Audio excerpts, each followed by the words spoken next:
A man who used to perform as the Nuggets mascot Rocky was fired last August. So now he's suing team ownership, saying he faced disability discrimination that broke state law.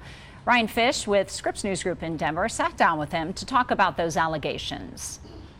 Growing up, lived and breathed the Nuggets and Rocky. Drake Solomon took over as the beloved Nuggets mascot in 2021 when his dad Ken retired from the role after 3 decades. It was probably the best childhood anybody could ask for. It was really awesome to learn from him and watch him and really study him. But the younger Solomon's run as Rocky suddenly ended last August. Now he's suing his former bosses for disability discrimination and wrongful termination. My family still loves the Nuggets dearly.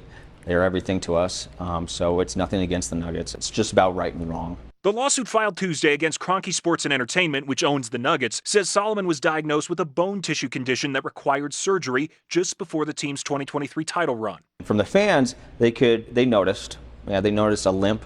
You know, affected everything I did, from running to sprinting to climbing. I did the best I could for as long as I could. The pain lingered, and Solomon got a double hip replacement in the spring of 2024. I wasn't supposed to return for about 6 months, and I was back in 2 months. And so I came back very excited, and my doctors were very excited for me. But KSE was guarded about his return.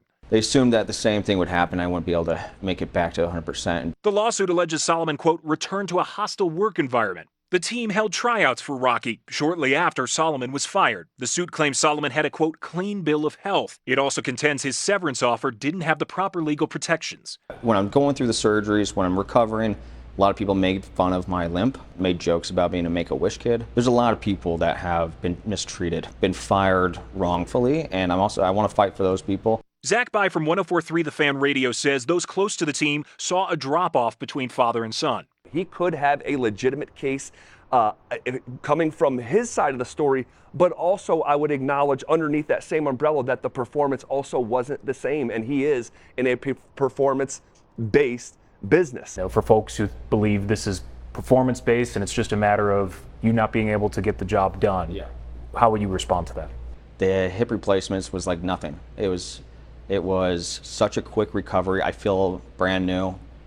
I'm able to perform, and I'm still pursuing a job in entertainment or mascotting because I know I can still do those things. Denver 7 asked Kroenke Sports and Entertainment for an interview to get answers and address the lawsuit's claims. KSE declined to comment because, quote, it's both a legal and personnel matter.